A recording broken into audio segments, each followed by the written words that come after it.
Bonjour à toutes et à tous. Nous sommes ici présents pour vous parler un peu de l'avancée du projet 4 Fantastiques, le projet un peu sauvetage du MCU qui a besoin de renouvellement, qui a besoin d'une nouvelle famille, de nouvelles présences charismatiques pour réveiller leur franchise et leur licence, ce qui est la même chose en fait.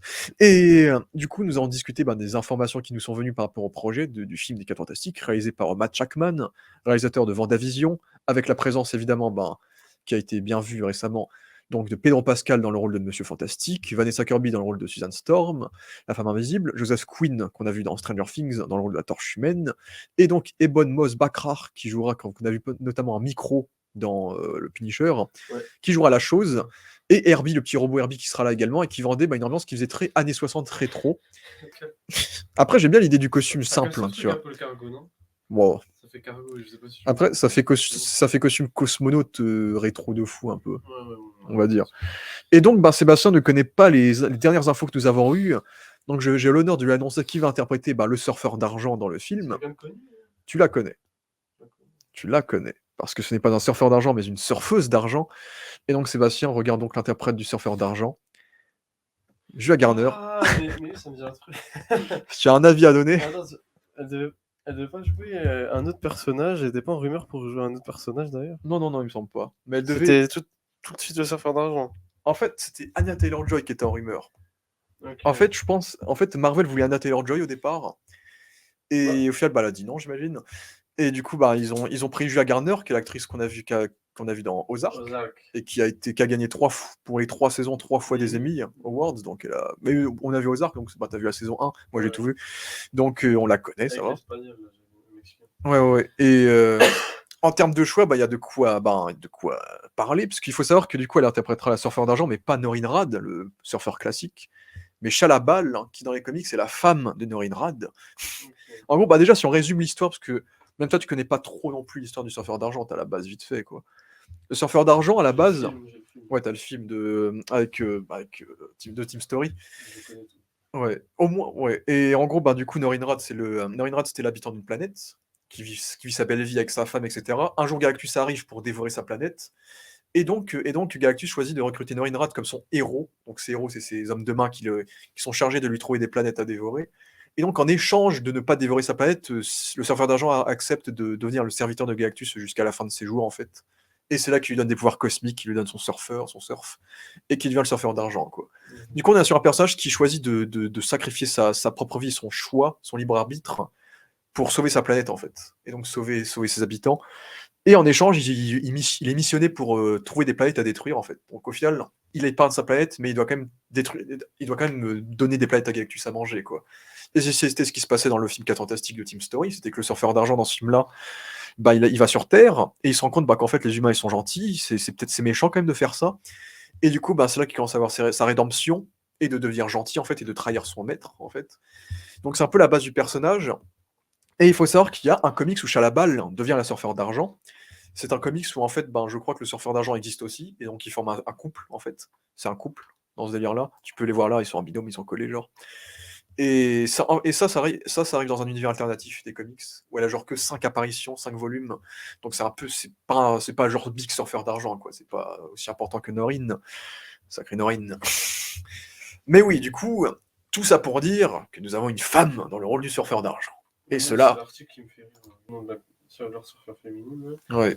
Chalabal. Voilà, it's just what the MCU needs. Est-ce que tu as des avis à donner?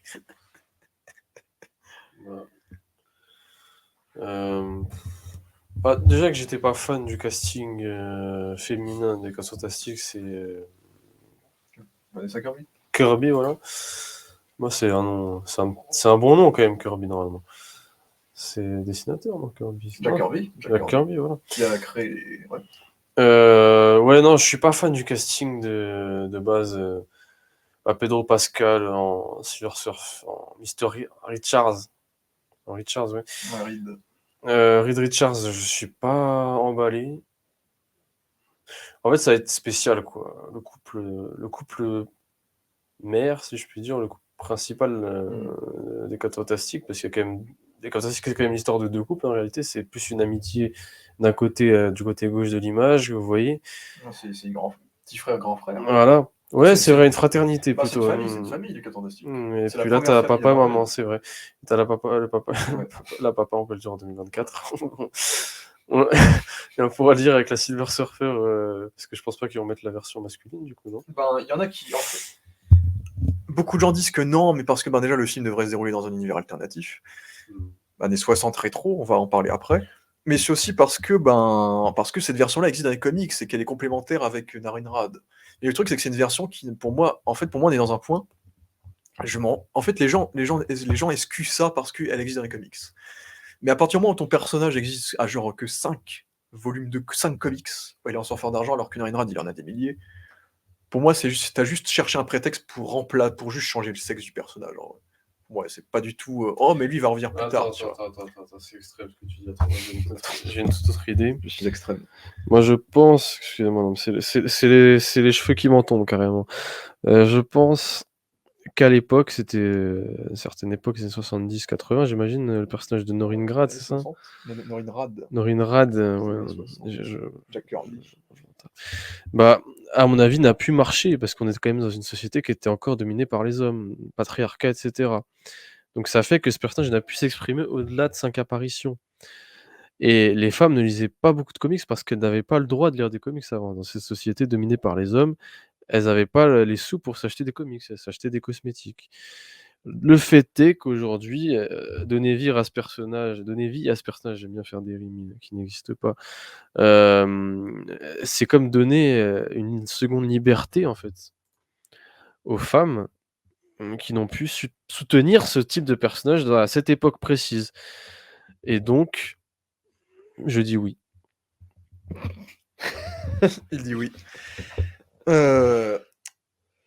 Pour moi, oui, c'est clairement une évidence que Marvel a. Parce que pour moi, le suppôt de base, c'est que Marvel trouvait que ça manquait de femmes, j'imagine, dans le casting. Parce qu'il n'y a que Vanessa Kirby. Et surtout que Vanessa Kirby, ils ont fait l'effort d'être ça fait 2 blondes. Ils ont fait l'effort d'être fidèles aux comics et de prendre une blonde aux yeux bleus. Fallait pas prendre une blonde alors. Parce qu'ils se sont dit, le quota un peu plus ethnie, avec Pedro Pascal, ça va à peu près. parce qu'il est chilien. Il est un peu spicy. Là où les autres, il les a gardés caucasiens quand même. Et c'est d'être un peu fait. Surtout Pedro Pascal, c'est vraiment celui qui dénote. C'est le seul vraiment qui correspond pas du tout au rôle à première vue, tu vois. Surtout sur l'image. Ouais. L'image correspond absolument pas. Surtout parce que c'est l'acteur du moment, quoi. C'est le gars, il est partout, c'est une star, tout le monde le connaît. Et le but de ce film, c'est que ce film ramène des gens en salle et qu'on ait des nouveaux modèles pour le MCU, quoi. Ouais. Pour moi, c'est clairement ça, c'est avoir une tête presque aussi charismatique que RDJ, quoi. Bah, tu vois, Kirby, elle représente bien la maman. Mais en fait, je sais pas s'ils veulent nous introduire des fantastiques qui ont déjà leur pouvoir, c'est ça? Oui, ils sont déjà installés parce que Kirby, elle fait quand même déjà la maman. Elle a pas du tout l'innocence d'une femme qui vient de découvrir qu'elle a des super pouvoirs. C'est pas du tout celle qu'on avait dans les films de l'époque avec Jessica Alba.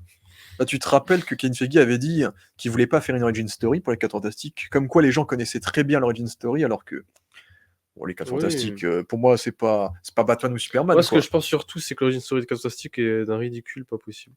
Bah, en vrai, c'est un truc simple, tu vois, c'est des explorateurs qui vont dans l'espace et un jour il se passe un truc.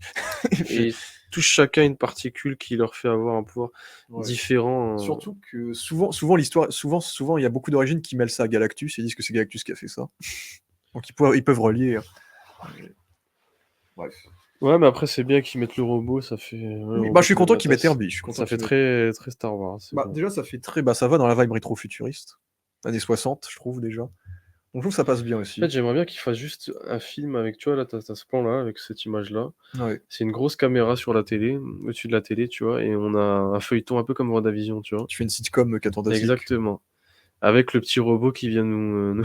Et c'est genre le robot qui filme. Ouais. T'as vu, Matt Shackman, c'est ça qui Ouais, c'est lui, ouais. Si tu écoutes cette vidéo... Tu parles français. If you listen to this video, I have an idea to revolutioning the... qu'on appelle ça sitcom, c'est pareil en anglais. Non, bah oui, ça vient de l'anglais. Sitcom, like WandaVision Season 2, but not WandaVision, Fantastic Four. Voilà. C'est ce que j'ai à dire. Non, mais voilà. Ouais. Bah sinon, dans le casting... En vrai, moi, j'aime... C'est vrai qu'Anna Taylor-Joy, quand j'ai vu la rumeur... c'est vrai qu'on était chaud quand même. Anna Taylor-Joy, j'étais chaud parce qu'en fait, Anna Taylor-Joy, elle a ce côté... un peu comme Stromae, tu vois, là, ce côté mannequin vivante un peu. Mannequin sans... Mannequin vivante et le surfeur d'argent, c'est un peu ça. Mannequin C'est sans, un gars en argent, tu vois. C'est un gars qui a poil et en argent. Du coup, il y a ce côté figure un peu stoïque, un peu. Et je trouve que Anya Taylor-Joy, elle a dégagé un peu ce côté-là, un peu avec son regard surtout. Elle avait ce côté En fait, poupée un peu. elle a un côté chromatique. Ouais. Elle a un côté comme la matière du Silver Surfer, en fait, tu le ressens. Et puis, elle a ce côté versatile aussi, ou plutôt sans émotion, Ouais, voilà, c'est stoïque, cet stoïque. aspect-là, tu vois. C'est l'aspect, ben, c'est le personnage est un peu une coquille vide, quoi. C'est un esclave, il est tout doré d'argent, il est fait d'une texture dure, etc. Donc il a ce côté un peu existentiel, en plus, un personnage qui est extrêmement existentiel sur sa position, sa place dans le monde. C'est toutes les thématiques qui ont été développées autour du personnage. Après, Julia Garner, c'est une actrice que j'apprécie, parce que j'avais bien aimé Ozark. Oui, alors tu vois, ça ressemble un peu les deux. Donc. Je pense à moins ce côté-là qu'Anya Taylor-Joy. Après, j'attends de voir le délire. Est-ce qu'ils vont la faire en CGI? C'est vrai qu'Anya Taylor-Joy, je l'aurais bien casté pour le film Under the Silver Lake. Parce que là, du coup, j'ai l'impression que ça va être un peu le même délire. Du coup, tu ramènes un extraterrestre qui va être, à mon avis, à poil, donc une femme à poil, déguisée tout de chrome, etc. Ça rappelle un peu Mystique aussi pour les plus grands. Vu que c'est le MCU et que c'est 2025, ah, ils vont le faire quand même. Ils sont obligés de le faire. Est-ce qu'ils ont quand même trouvé un moyen de repasser les formes et de pas faire un truc trop sensualisé quand même? Oui, mais les gars, Mystique, c'était année 2000. C'était un gay qui l'a fait, c'est vrai. C'est vrai que ça a tout pardonné. C'était un gay, c'était son idée en plus. Non, mais c'est vrai, ça a tout pardonné. C'était pas dans le comics. Ça a tout pardonné. C'est vrai que donc, Matt Shakman n'étant pas gay, je sais pas s'ils vont pouvoir le faire. Bon. Même juste parce que 2025. Mais après, oui, ouais. J'aime bien l'actrice, j'ai pas de souci avec elle. C'est vraiment l'idée du choix qui est clairement marketing. Ça, y a pas de souci. Ils se sont dit le quota ethnie, on le fait avec Pédro Pascal. On manque de femmes, on a que la femme invisible. Ben, sans faire d'argent, on change de sexe. Pour moi, il n'y a pas d'autre justification. Mais en vrai, il y en a qui vont gueuler. Après, moi, je suis un peu dans le stade où je suis un peu en mode, vas-y, on a ça tous les jours, un peu flemme, tu vois. Donc, je suis pas dégoûté, parce que déjà, j'aime bien l'actrice. Donc, en fait, il y a un peu un côté de je t'aime moi non plus. C'est que j'aime bien l'actrice, donc je suis content qu'enfin elle perce, en fait. Parce qu'après Ozark, elle fait que des projets un peu indés un peu partout. Elle a failli jouer Madonna dans un biopic sur Madonna. Mais Madonna a annulé. Ah oui, non, Mais Madonna a annulé le biopic. Oui, on a tous annulé. Du coup, c'est vraiment ce rôle-là qui va vraiment la faire exploser dans le grand écran, quoi. Vraiment, c'est une bonne actrice, hein, ce qu'on m'a dit. Ouais, bah. Et de l'autre côté, ben, tu changes le sexe du personnage, quoi. Après, le personnage n'est pas déterminé par son sexe dans les comics. Je trouve qu'on peut, pour le coup, c'est un personnage auquel tu peux totalement switch le sexe. C'est pas important dans son histoire. Ah, mais je viens de comprendre, en fait, ils peuvent totalement faire un personnage non déterminé, comment on appelle ça, non binaire. Bon, après, je pense comme qu'elle sera une femme, du coup. Moi, je pense qu'ils peuvent faire un personnage non binaire. Pardon des débats. Non, mais c'est super intéressant en réalité le Silver Surfer parce que c'est totalement. Ouais, non, les gars, c'est une. On va se faire strike, ça y est. Ça y est, je suis lancé. C'est totalement le reflet de notre société. Donc, prenez la société occidentale, on a tout un tas de personnes en Suède, quelle origine en plus de Suède celle-là. On a tout un tas de personnes, regardez dans les pays occidentaux d'Europe du Nord, où tu as le taux, le taux de reproduction qui fait que de chuter, et tu as des couples qui ne se font plus. Les hommes et femmes ne se mettent plus ensemble parce qu'ils se questionnent. Ils se questionnent, donc l'existentialisme, d'où le Silver Surfer. Là, cette image-là, elle est super intéressante parce que c'est une femme chauve. Et donc là, ça peut ne pas être une femme. Et ça peut être super intéressant parce que, regarde, là, elle est musclée en plus. Non, il y a un truc à faire. Et puis, on a des gens qui se questionnent et qui donc reviennent à nier la biologie. Et dans le cas d'un personnage où la biologie, on la connaît pas, c'est le Silver Surfer, on sait pas d'où il vient. La biologie, on la connaît pas. C'est une forme, on sait pas d'où il vient. C'est un homme, les gars. Mais si on veut essayer d'imaginer, on peut imaginer. On aime bien imaginer en France. Je pense que c'est Marvel vient de toucher le gros lot. Je pense qu'on est tout droit, typiquement dans ce qui peut faire rêver aujourd'hui les nouvelles personnes de cette société occidentale, qui sont tout aussi existentielles, qui ont tout autant de revendications et qui se questionnent, les gars. Questionnez-vous, vous comprendrez. Puis peut-être deviendrez binaire, etc. Mais peut-être c'est votre nature, les gars. Donc je pense que c'est un film qui va parler à tout ce ratio de personnes. Très sérieusement. Je pense vraiment que c'est un film où Marvel a réfléchi. Un casting où Marvel a réfléchi, excusez-moi. Un casting où Marvel a réfléchi. Ben, pour moi, le choix de Chalabal, c'est clairement l'idée de dire, en fait, on va inverser les rôles par rapport aux comics. Et c'est elle qui va se sacrifier pour Norinrad et devenir la Silver Surfer et être l'Héralde de Galactus. Parce que moi, ça me décevrait qu'il y ait quand même un autre personnage Silver Surfer masculin. Pour moi, il faut faire un mélange des deux, il faut tout faire d'un coup. Il y en a qui sortent l'idée de l'univers alternatif et que c'est pas le MCU et que dans le MCU on aurait le vrai. 2 corps en même temps. J'y crois pas. Voilà, 2 corps en même temps, un truc hybride en fait. Non, je pense qu'on va quand même rester sur l'idée de la femme. Mais j'avoue que je trouvais ça. Après, ça me C'est dérange. dépassé l'idée de la femme. Ça me dérange moins dans le sens où. C'était avant 2019, Captain Marvel, tout ça. Là, on est sur un projet, les gars, on est sur un prototype. C'est l'avenir, les gars. Regardez le nom qu'a donné Elon Musk à sa fille. C'est un prototype, les gars, ce qui se passe. Mais ouais, tu vas bien. J'étais gêné. Ah, la vidéo elle est très existentielle. Mais faut questionner, vous, les gars. Ouais. Gustave. Questionne-toi. Mais ouais, oui, de toute façon, ça me dérange moins dans le sens où on a déjà une adaptation live de la version classique dans le film de 2007. Donc j'ai moins de regrets. Là où c'était la première adaptation, ça me dérange très beaucoup réussi, plus. en plus. Qui était en plus réussi. Excellent, hein. Qui était très réussi. En fait, c'était Enoch dans AOS. C'était Doug Jones. Exactement. Doug Jones qui jouait pas Enoch dans AOS. Ah, c'était pas Enoch. C'est le gars qui joue toutes les créatures aquatiques de Del Toro. Ah oui, ok. La forme de l'eau, Abbé Sapiens dans Hellboy, c'est lui. C'est le gars qui fait toutes les prothèses, et c'était Laurence Fishburne qui faisait la voix du Surfeur d'Argent. Ah ouais, pas mal. C'était 2 acteurs. Pas... Non, faut que je revoie le film ce soir. Là, donc moi, ça me dérange. En vrai, ça me dérange pas trop parce que ça, c'est pas déterminant dans l'histoire du personnage. Et puis l'actrice est bien. Et puis j'attends de voir l'histoire qu'ils vont nous raconter. L'actrice est bien, les gars, retenez-le. En termes de talent. Et ensuite, pour rester là-dessus, on a une affiche qui a été dévoilée par rapport pour le jour du 4 avril, 4-4. 24. Okay. Donc ils ont fait ça pour la vanne. Ils ont pas fait le May de Force. Nouvel aperçu. Ah non, ça c'est Star Wars. Ouais, et 4-4, c'est quoi du coup? C'est juste le 4 avril. 04-04. Ok, donc ça, pour la vanne, ils ont fait ça, quoi. Le 4-4, ok. Et du coup, on a un nouvel aperçu du Surfeur d'Argent. 9, pas 4-4. En fait, ce que j'aime bien avec le costume, leur costume rayé là qu'ils ont. Ouais, j'aime beaucoup. Parce qu'en fait, ça fait ça fait les rayures qu'il a dans les comics, en fait. Exactement, le proto, excusez-moi, Human Torch. Le proto torche humaine qui a combattu avec Captain America à la Première Guerre mondiale. Même le classique des années 60, hein, par contre les images Google, il pue la merde. Il a des rayures partout dans son corps quand il est en flamme. Même la première version de Kirby. Ouais, donc donc je trouve que ça rend bien hommage au design de la version de Jack Kirby. On retrouve par rapport quand même au... Bon, après, vous me direz, c'était une origin story, et c'est vrai que le prisme qu'avait pris Josh Trank sur son film de 2015 était pas inintéressant de faire une espèce de team catastrophique traumatisé, tu vois, par les événements, un truc super réaliste. Et du coup, on n'avait pas du tout un Human Torch qui était souriant comme ça. Là, on retrouve vraiment le Human Torch Marvel avec le grand ciel bleu. En plus, il est rouge, à couleur primaire. Non, c'est super. Le rayon de soleil avec le sourire, c'est celui qu'on avait par Chris Evans en réalité. Oui, en vrai, c'est la continuité. En vrai, je suis content que Après, c'est des concept art, ça a peut-être changé, mais en partie. Mais ça fait du bien ça fait du bien de voir le MCU ne pas faire des designs over-designés avec des lignes de partout et des traits, des motifs de partout, tu vois. Comme ils ont fait déjà, par exemple, le costume qu'avait Krasinski. Il y a un bon placement. Le costume qu'avait Krasinski. La cible va être trouvée, les gars. Comme WandaVision, je pense qu'ils ont bien ciblé leur film. Ils en font pas trop.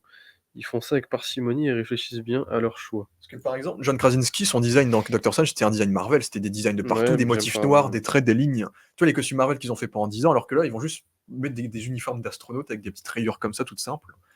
Et ça fait le café, ça fait presque pyjama, on verra le design après. Hein. Mais ça fait du bien d'avoir des designs de costumes juste simples et sobres, tu vois. Et qui correspondent à la vibe années 60. Soyez sobre, exactement. Ouais, dans tous les sens du terme. Mais autre détail de haute importance, c'est le décor ici. La ville en background. Ah oui, on est dans le futur, là. C'est un petit peu Allah dans... Hein. C'est pas le New York du MCU, ça. Si, on est mercredi, les gars. Allah dans... Captain Marvel, là. Dans Captain Marvel, exactement. Du coup, ça confirme. On s'imaginait que le film se déroulera... Après, je sais pas si le film se déroulera dans les années 60 ou dans un monde rétro-futuriste basé sur comment on imaginait le futur dans les années 60. C'est intéressant, tu m'as perdu. Parce que moi, ce que je voyais là, c'était dans l'idée de la sitcom qu'ils ont fait, entre guillemets, c'était que la ville soit fictive. Tu vois ce que je veux dire? Dans le sens où ils sont enfermés dans une ville dans l'espace. Ouais. Je sais pas si je suis en train de complètement vous sortir de la vidéo, mais moi, je voyais un truc comme ça là. Là, je suis vraiment rentré dans une autre dimension où j'imagine que le film peut être vraiment intéressant sur un peu à la manière de WandaVision.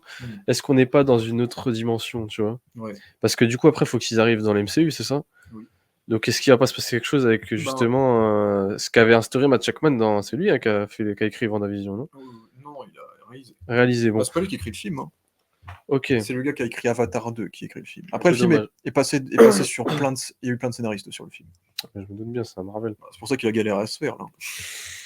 Mais je vois bien un truc où à la fin, on va quand même se rendre compte de certaines choses. Il vivait peut-être dans un rêve, et puis il y aura un traumatisme, puis bam, ils vont se retrouver, ils vont devoir payer la Stark Tower, là. Ouais, pour faire le backstory. Tu vois. Non, mais c'est vrai, la fin peut être folle. Hein. Pour moi, non, je pense, en fait, il y a des gens qui ont fait une théorie qui est intéressante, parce que du coup, on va y revenir maintenant. Du coup, le méchant du film devrait effectivement être Galactus, qui serait responsable des pouvoirs des 4 Fantastiques, c'est pas mal ça. Qui envoie Galactus, qui envoie le surfeur d'argent pour annoncer la fin de la Terre, qu'il est censé dévorer. J'ai une idée là. Et Galactus, c'est genre un vilain, c'est un peu l'un des vilains Marvel ultimes, quoi. C'est ça. En fait, tu sens le truc ou pas? C'est que faut sentir le scénario, c'est qu'à mon avis, ils sont dans une espèce de, ils sont dans une sorte de dimension où c'est encadré par un niveau. Et le niveau, c'est Galactus. Tant qu'ils passeront pas Galactus, ils sont enfermés dans ce niveau. Tu vois un peu le truc fataliste, défaitiste, où ils vont se faire tuer un par un. Ouais. Genre ce truc-là. Après, je suis peut-être en mode endgame, là, les gars, vous comprenez, vous avez rien compris, tu vois. Là, ça y est, c'est fini. Le mec, il a pu regarder un Marvel depuis 3 ans. Mais je sens le truc de simulation, tu vois, de trucs hors réalité. Où Galactus, c'est le méchant ultime. Ouais. Tu vois, ils peuvent pas passer à côté de ça. Ils peuvent pas faire un Galactus qui est moyen, qui est pas trop fort. Non, ils sont obligés de faire un Galactus qui tue tout le monde. Il est obligé de pouvoir tuer tout le monde. Pour moi, là, comme ça, par rapport à ce qu'on a comme indice, c'est du coup, le film se déroulera dans les années 60, dans un monde rétro qui n'est pas le MCU. Donc, c'est un univers parmi le multivers. On est dans la saga du multivers. Il va manger, c'est ça. Et du coup, moi, je vois bien le film finir en mode twist de malade mental, c'est qu'à la fin, il mange la planète. Et que les 4 Fantastiques, eux, vont se retrouver dans le MCU grâce à Secret Wars. Où là, ce sera l'event qui va relier. Voilà, d'où l'idée de truc fataliste. C'est ça que je voulais, en fait. C'est ça que je veux instaurer. Il y avait un film comme ça où il y avait toute une team qui crevait à la fin, là. Bon, tu vas me dire Rogue One, mais... non, un truc où c'était profond, quand même. Ouais. Où, tu vois, Sunshine. Ouais, un peu. Tu vois, un truc comme ça. Ouais, bon, bref. Ouais, parce que après, je pense pas que eux vont mourir, mais la planète va être dévorée, tu vois. Mais non, mais tu sais, le twist, c'est qu'on va penser qu'ils vont mourir. Ouais. Bon, là, on vous spoil tous les films aujourd'hui, vraiment. Ce sera pas du tout ça, mais ouais, j'ai quand même hâte du trailer. Mais surtout, pour moi, avec Galactus, il faut éviter ce qu'ils ont fait avec Kang dans Ant-Man 3. Dans ses premiers films à Galactus, tu mets un méchant principal, il faut qu'il envoie du lourd. Non, mais là, ils sont obligés. Là, si Galactus il finit le film en mangeant une planète, tu sais qu'est-ce qu'il vaut, et la prochaine fois qu'il revient, t'es pas prêt quand il revient. Quoi le battre, les gars. Là où Kang, le gars, il se fait dévorer, il se fait battre par des fourmis, frère. Et c'est pour ça que maintenant, tout le monde n'a plus rien à foutre de Kang, parce qu'on l'a décrédibilisé à un point. Il sera dans Avengers 4, du coup. Bon, ce sera plus Jonathan Majors, mais ils vont essayer de le garder a priori. Après Galactus, moi, le seul truc qui me dérange avec ça, c'est que Galactus, pour moi, c'est beaucoup trop tôt. Après Galactus, comment tu veux faire les autres vilains des 4 Fantastiques après ? Mais tu vois ce que je veux dire ? Parce qu'en plus, tu partais du principe que c'était Galactus qui leur avait donné les pouvoirs. Ouais. Donc tu vois, moi j'imagine une société régie par Galactus, c'est-à-dire qu'ils sont coincés dans un monde et ils sont dans le déni. Tu vois ce que je veux dire ? C'est que les 4 Fantastiques, ils sont dans leur monde futuriste, un peu comme Black Mirror. Et pour eux, c'est le bonheur. Et ils se rattachent à ce bonheur parce que la réalité est telle qu'ils sont gouvernés par Galactus. Et ça, ils le savent. Ouais. Mais ils se rendent pas vraiment compte. Un peu comme... Il y a un film comme ça aussi où il y a un être supérieur qui domine. Et après, on se rend compte un peu comme Captain Marvel avec l'intelligence suprême. Mais il y en a un où ça se passe comme ça. Mais j'ai pas l'imagination, là. Il y a un film comme ça où après, on casse la réalité. On traverse la réalité. Un peu comme la pilule bleue qu'on prend. Je crois que c'est la bleue. On prend dans Matrix. Et là, du coup, ils vont se rendre compte qu'ils n'ont pas d'autre choix que de soit mourir, en fait, que tenter de tuer Galactus. Ouais. Je vois bien le film qui peut être sombre, en fait, mais profondément cynique, un peu ce qu'avait été WandaVision, les gars. C'est pour ça que ça m'intéresse. Je pense clairement que la vibe du film, parce que ça a plus ou moins été dit par des sources, c'est que le film a commencé, les 4 Fantastiques sont déjà installés, ils se sont des célébrités dans leur univers. Voilà. Suzanne, c'est accompli, en fait. Et en plus, c'est un contexte posé. On devrait avoir et en plus, Suzanne est censée devrait être enceinte dans le film. Et en gros, parce que dis-toi que Pedro Pascal, il a 49 ans. Il aura bien 50 ans quand le film sortira. Du coup, ils font déjà les enfants des 4 Fantastiques. Ok. Ils font déjà Franklin Ouais, bah, il Richards. refait quand même WandaVision, là, quand même. Donc, il devrait avoir Franklin Richards, peut-être qu'il sera juste enfant. Il y a peut-être même Valeria Richards, qui est la sœur, en fait. Parce qu'ils ont 2 gosses, en gros, Suzanne et Reed. Donc, ils ont déjà des gosses, quoi, quand le film démarre. Genre, elle est au moins enceinte. Et bon, ça, je connais beaucoup moins le perso de Franklin Richards, mais il faut savoir que dans les comics, Franklin Richards, c'est un mutant, plus ou moins. Et c'est et c'est un personnage qui est capable de manipuler la réalité quand il grandit. Et il y a des comics où il devient le nouveau Galactus, même. En gros, le gars, quand il va grandir, il va presque devenir aussi puissant que Galactus. Et du coup, c'est aussi ça qui justifierait la présence de Galactus, c'est que parce que Franklin Richards, en fait, c'est un personnage qui peut être très très important pour la suite, en fait. J'essaie de trouver un film. Oui, c'est pour ça que j'arrive pas à me dire ça, c'est un premier film 4 Fantastiques. Oui, non, mais tu fais déjà Galactus, déjà les enfants. Mon argument là, je trouve pas ce putain de film. Il y a un film où dans les années 60, comme ça. Tu vois, c'est genre t'as un espoir, tu nais là, c'est faire naître l'enfant, c'est l'espoir pour battre Galactus. Star Wars. Non, oui, bien sûr. Mais tu vois, un film où c'est vraiment cynique, fataliste, surtout fataliste. Je suis dans Hoffman. Joli jeu de mots avec fataliste. Je suis dans Hoffman. Oui, un peu. Oui. Ce type-là de film, vous voyez, ce type de registre. Pourtant, ça va être pour moi, les gars, ça va être une comédie, hein, ça va être une sitcom et tout, on va être instauré. Mais pour moi, ce sera surtout du fait du déni. Ça sera surtout du fait qu'ils vont se mettre dans une bulle qui sera ce monde, en fait. Ce monde moderne qu'on a vu chez Touriste, là. C'est génial. Non, mais là, j'ai une idée de scénario fataliste, qui, à mon avis, peut traumatiser certains, alors que c'est un film des 4 Fantastiques. Oui, pour moi, ce sera un film qui sera vraiment good vibe, fidèle à l'esprit familial, avec les deux frères qui s'engueulent, le couple qui prend soin d'eux, ils ont leurs gosses. Et le un peu vibe WandaVision, dans un monde et là, il se passe le truc, tu vois. Dans un monde rétro-futuriste, quand ils se battent dehors, tout le monde les salue, tout va bien. Et le côté rétro-futuriste qui va créer des chara-design assez originaux pour le MCU. On les voit explorer un peu l'espace parce que c'est des explorateurs, donc il y a un petit côté Star Trek, un peu rétro, tu vois. Un petit côté astronaute. Et puis boum, il y a le surfeur d'argent qui pop, il y a Galactus qui va être le grand méchant du film. Et là, les enjeux s'installent. Tu te rends compte que Galactus il déconne pas. En fait, ça rappelle même les Éternels, en fait, ce que je viens de dire, parce qu'ils sont remis en question. Et peut-être que Silver Surfer sera le personnage déclic qui va les remettre en question. Ah oui, il peut avoir une vibe un peu là. Et donc là, ça va troubler l'ordre. On aura 1 heure de film good vibe, et là, ça va troubler le truc, tu vois. Ouais, ça peut être ça. Parce que par contre, ce qui pourrait me perturber, c'est que du coup, à la fin du film, il n'y a plus leur univers, et s'il y a un 2, admettons, ce sera dans le MCU, quoi. Oui, mais après, c'est ça l'histoire. Ouais, mais c'est vrai que je trouve ça con d'avoir créé c'est sûr. Créer tout un design intéressant pour ensuite le dégager pour le mettre dans le New York normal. Non, les gars, c'est notre théorie. Après, théorie. Pour moi, Galactus, il va bouffer la planète à la fin. Pour moi, ils vont se dire, on va faire un film original, les gars. On fait un film qui va marquer les gens. Le MCU est de retour, les gars. Pedro Pascal, années 60, à la fin, ils perdent, tu vois. Et avec Avengers Secret Wars, on va enfin mettre les X-Men et les 4 Fantastiques qui ont survécu à leur film dans le MCU ensemble, tu vois, grâce au multivers. Et la prochaine fois qu'on verra Galactus, ils seront prêts, tu vois. Il y a une idée de film quand même. Donc en vrai, il peut faire un truc intéressant, tu vois, un peu rétro, un peu cynique aussi, tu vois. Donc ouais, je suis chaud. Le seul truc qui m'emmerde, c'est que directement commencer par Galactus, après quand ils vont faire Fatalis, l'homme taupe et tout, jamais tu fais un film fantastique. C'est vrai que les films d'après, à part Fatalis, il y a que lui que tu peux mettre en méchant d'une suite. Pour le storytelling qu'on est en train de vous sortir là, les films d'après, je sais pas comment ils vont être intéressants. Parce que si tu mets l'homme taupe en méchant du 2 après ça, tu vois, tu mets en début, quoi. À part Annihilation, en fait. Les 4 Annihilus, ça mérite tout. Avec le comics, c'est Annihilation. Après, Annihilus, ça mérite tous les méchants de l'univers Marvel. Voilà. Après, à la limite, tu fais la guerre Chris Krull ou tu fais. Tu remets Ronan, tu mets le vrai Ronan, les gars. Ou même Namor, ou je sais pas, tu vois. Tu fais Ronan féminin. Parce que ils ont plein d'ennemis et direct démarrer par Galactus, l'échelle par rapport à une suite. C'est comme Flash avait le même problème. Premier film, Flashpoint. S'il faisait une suite, jamais tu pourrais faire Captain Cold, quoi. Oui, mais c'était existentiel aussi, les films de Flash. C'était super intéressant aussi. D'ailleurs, les rumeurs disent que le Watcher devrait être dans le film, d'ailleurs. Donc Jeffrey Wright en live action. Et en général, quand le Watcher est présent dans un film, c'est que dans un événement, c'est que l'événement va mal se passer. Et je vois bien le Jeffrey Wright débarquer, faire les gars, Galactus arrive, je vous observe, tu vois. D'ailleurs, petit spoil, le gardien apparaît dans X-Men 97. Il y a un moment donné où on voit qu'il regarde, il assiste à une scène. Et j'ai l'impression dans tous les trucs qu'ils vont faire ça. Ça va être le nouveau Stan Lee. Non, mais c'est cool. Ça. À chaque film, on va voir l'ombre du Watcher le temps d'un plan, tu vois. Ouais, ça me rappelle mes belles années. C'est le mec. Mes belles années. Ma belle année Marvel 2017. Où il y avait quand même les Gardiens 2, hein. Gardiens Galaxy 2, le seul film Marvel qui a pu me faire un peu rêver quand même, malgré tous ses défauts, tout ce que vous voudrez, hein. Et il y avait le Watcher là dans cette scène-là, tu te rappelles, avec Stan Lee, Oui, etc. c'était le cameo qui confirmait la théorie, là. Mais on rêvait, à ce moment-là, on rêvait de Marvel, on voyait qu'il y avait une connexion, qu'il y avait un côté. En fait, c'est surtout, on était jeunes, mais de voir ce côté cynique presque du fait qu'il y a un œil qui contrôle tout, un peu comme dans notre société, en réalité, avec les IA, etc., ce qui va arriver, ce qui arrive déjà, en réalité, on va pas en parler. Est-ce qu'avec Herbie, ils vont critiquer les IA? Mais tu vois, le côté subversif du truc qui se prend pas au sérieux, mais qui a conscience d'eux, et ce sera peut-être l'histoire, parce que c'est quand même Matt Shakman, des 4 Fantastiques, ça c'est une histoire qui est moderne et qui m'intéresse. Ça, c'est moderne, parce que les 4 Fantastiques, tout par rapport à l'image que l'on voit, ça semble être vraiment une équipe sur le paraître.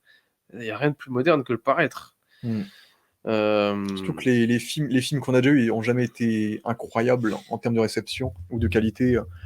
Les gens ont la nostalgie des films de Team Story, et je pense qu'ils seront contents. C'est fou. En fait, il y a un truc sociologique à faire de tellement intéressant sur les 4 Fantastiques, tu sais, parce que c'est un peu le côté patriarcal, tu vois, avec la Suzanne là qui est à la maison, entre guillemets, la femme invisible. Tu peux te moquer de ça. Hein. Mais il y a grave un truc patriarcal à faire pour les féminines. Johnny qui est le méchant, le petit frère qui casse les couilles, etc. T'as une là, tu ramènes un truc non identifié qui est ni femme ni homme avec les 4 avec le Silver Surfer. Dans la relation entre les personnages, t'as un esprit très sitcom dans la relation entre les personnages des 4 Fantastiques. Le quatuor. Voilà, oui, c'était. Et on a oublié d'omettre que Javier Bardem, au départ, il voulait Antonio Banderas pour jouer Galactus. Après, là, c'est plus Javier Bardem maintenant. Oui, c'est meilleur. Mais... Et du coup, il y a même des théories qui disent, comme il est espagnol, et donc latin, entre guillemets, que peut-être Franklin Richards, il va devenir Galactus, et qu'en fait, c'est le fils de Pedro Pascal et tout. Et donc, ils font des théories de n'importe quoi. Mais en gros, ils veulent faire un lien entre Mr. Fantastic et Galactus. Mais je sais pas. Après, Javier Bardem sera un très bon casting. Mais bref. Non. Bon, si t'as autre chose à ajouter. Mais oui, là, on a bien revisité les théories du projet, là. Le film devrait tourner cet été, du coup, dans 2-3 mois. 2-3 mois, le tournage commence. Là, on a que des concept art depuis le début, que des artworks. C'est qui sort ces artworks? C'est les dessinateurs. De Marvel. C'est des trucs officiels de Marvel, ça. Ouais. C'est des affiches officielles, du coup, ça devrait être fidèle à ça, plus ou moins. J'espère qu'on s'est pas hypé trop, parce que le film sort dans longtemps, les gars. Après, pour moi, il faut. Parce que pour moi, c'est ça et Superman, c'est les films qui vont déterminer si le genre du super-héros est mort ou pas. Ouais, et surtout si le MCU est mort ou pas. Ouais, le MCU est mort ou pas, tu vois. S'ils font pas le scénario ambitieux que je vous ai sorti là, ou un truc du genre subversif comme ça, cynique, ça va pas être si intéressant. Pour moi, il faut revenir à l'originalité d'un Iron Man à l'époque. Il faut revenir à quelque chose qui renouvelle le MCU, qui fait OK, on est de retour à bord, tu vois. Et si tu nous fais un film vraiment avec une ambiance années 60 rétro, avec une nouvelle palette de personnages et peut-être une fin dramatique, tu vois, qui va changer la personne. On va y revenir là sur la news du réalisateur sur Avengers 4. Sam Raimi Sam Raimi, c'est une rumeur après. Okay. Après, on peut l'évoquer comme ça parce que je comptais pas. Je disais, parce qu'à mon avis, un film qui vous a retourné aussi, c'était Doctor Strange 2. Ouais. Moi, j'avais pas du tout aimé. Pour plein d'aspects, c'est que j'avais trouvé que ça s'essoufflait avec le personnage de Wanda qui joue. Pour moi, Elizabeth Olsen ne sait pas vraiment jouer les sorcières et puis j'ai trouvé ça un peu ridicule. Et globalement, un peu ennuyé. En fait, si vous voulez, c'était un film qui voulait se concentrer quand même sur le personnage de Miss America, là, je sais pas quoi. Ouais. Et Benedict Cumberbatch, mais le problème, c'est qu'il n'y a aucun niveau entre les deux acteurs. Donc le film ne tient pas du tout la route pour moi. Et en fait, il n'y a que Elizabeth Olsen qui inspire quelque chose, parce que c'est vraiment le personnage qui a intéressé Sam Raimi, justement. Dans ce film-là, il s'est vraiment intéressé à Elizabeth Olsen. Mais le film m'a pas du tout passionné. Tu vois, il y avait un côté trop humoristique. Le fait de faire de l'horreur presque humoristiquement. Après, c'est l'aspect Sam Raimi quand on regarde Evil Dead, évidemment. Mais Evil Dead, ça fait vraiment peur quand même dans le fond. Mais non, je trouve que ce film est ennuyeux. Je trouve que ce film est ennuyeux et surtout est très mal découpé. Très, très mal découpé. On voit que Sam Raimi n'a pas pu vraiment s'exprimer avec sa réalisation. Il a beaucoup de plans qui tournent, de plans qui tournent pas. Découpage qui change dans tous les sens. Enfin, c'est un film extrêmement mal découpé. Regardez No Way Home, qui est beaucoup mieux découpé, mais qui a beaucoup moins d'idées de réalisation. Vous comprendrez la différence entre réalisation, du moins créativité, et découpage, et vous comprendrez que le découpage est en fait davantage essentiel. Et que pour moi, là, ça m'a détruit l'expérience de Doctor Strange 2. C'est un film qui m'a fait mal au crâne. Donc non, je ne compte pas sur ces films-là. Et pour moi, Doctor Strange, encore une fois, le plus gros souci, le plus gros malus, c'est quand même l'acteur principal. Ça va pas du tout. Ça va pas du tout. On a fait une grosse divergence. Mais voilà. Ouais, comment on appelle ça? Ouais. Bon, après, Sam Raimi en réalisateur de Secret Wars, en vrai, je serais chaud parce que c'est genre lui qui a rêvé l'univers Marvel presque, avec ses Spider-Man. C'est la base, en fait, Sam Raimi. Et c'est un gars qui, pour le coup, contrairement à un Bryan Singer ou à un Nolan, c'est un fan de comics, tu vois. Il adore Spider-Man, il adore Doctor Strange, il connaît le comics Secret Wars, il a lu, etc. Donc moi, c'est surtout un bon producteur, les gars, depuis 2013. Ouais, il n'a pas réalisé grand-chose depuis. Mais c'est vrai que ça normal, ferait... les gars. Mais Normal, ça ferait beaucoup la boucle bouclée, tu vois, si fait le film. Tu vois, normal. Donc je pense peut-être, et puis c'est Oui, ça sera mignon. C'est l'un de ceux qui a un minimum d'inventivité dans sa mise en scène, tu vois. Oui, mais en fait, il s'exprime pas parce que c'est trop découpé. Mais après, en ayant revu Doctor Strange, je trouve pour le coup que je m'attendais pas à ce qu'il y ait autant de Sam Raimi quand même dans le film en le voyant. Oui, parce que les plans, c'est lui. Mais le découpage, c'est-à-dire l'intention profonde de son plan, on la retrouve pas parce que c'est cassé par ce découpage. Et je pense que Sam Raimi, c'est le bon compromis entre un blockbuster supervisé par un studio et un aspect auteur à minima respecté et une appréciation. Tout ce compromis. On verra Moi, bien. Il faut laisser sa place au découpage. Et je sais pas si j'ai un exemple de film Marvel qui a laissé sa place au découpage. Bah oui, James Gunn, on a laissé la place au découpage de James Gunn parce que de toute manière, il a pas un style si affirmé, du moins avec la caméra. Ouais. Mais avec ce qu'il montre son scénario, de toute façon, il avait les mains sur un des personnages moins connus, donc Marvel a donné carte blanche à James Gunn, entre guillemets, surtout depuis le succès, même si sur le Gardien 3, encore une fois, je trouve que Gunn a vachement tremblé, et c'est vachement restreint. Et un petit peu Waititi aussi. Waititi n'a pas ce talent, n'a pas tant de talent, non. Rien. Bon, bah voilà pour notre vidéo sur les 4 Fantastiques. Nous avons y a-t-il de l'espoir pour le MCU? Ce sera un bon titre. Ce sera la miniature. Après, je pense que tout le monde a mis ça, genre, en miniature. Faut trouver un truc original. Mais bref. Ah ouais, tout le monde a dit. Non, y a-t-il de l'espoir pour le MCU? Bah, par rapport soit Deadpool 3, soit les 4 Fantastiques, je dirais. Ah putain, 4 Fantastiques. Parce que Deadpool 3, les gars, vous voyez le trailer, il est raté. Le film est déjà raté. Non, le film, ce sera sympa. Le trailer, le scénario, enfin, plutôt le scénario, Hugh Jackman. Et voilà, tous les youtubeurs, je vous réponds tout de suite. Deadpool 3 sera raté. Ouais. Ce sera marrant, mais regardez la réalisation du trailer, regardez les private jokes et regardez le budget du truc, ça fait peur. La photographie, ça fait peur. Non, les gars, non, c'est inférieur. C'est trop inférieur au 2, c'est trop inférieur au 1. Et je pense pas qu'il y aura cette subversivité, ça se dit, ce cassage de quatrième mur qu'il y avait dans le 2, qui est beaucoup trop sous-coté. Non, ce sera raté. Non, ce sera raté. Ce sera un bon petit film sympa, parce que c'est quand même des moments qu'on aime bien regarder, notamment Hugh Jackman qui revient à Wolverine Deadpool, le crossover, super, surtout depuis Origins, qui était pas si mauvais, les gars. Mauvais, mais pas si mauvais. Je pense que ce sera un film à la No Way Home. Voilà. Pour ce qui est de Deadpool 3, ce sera un film à la No Way Home. Un film qu'on a toujours voulu voir, mais qui n'a pas ce talent derrière la caméra, et c'est balls, si je peux le dire comme ça sur YouTube, derrière le scénario, parce que Marvel reprend tout, bien entendu, au peigne fin, à la loupe. Voilà, c'est ce que je pense. Allez, bonne soirée. Allez, bonsoir. Bonsoir.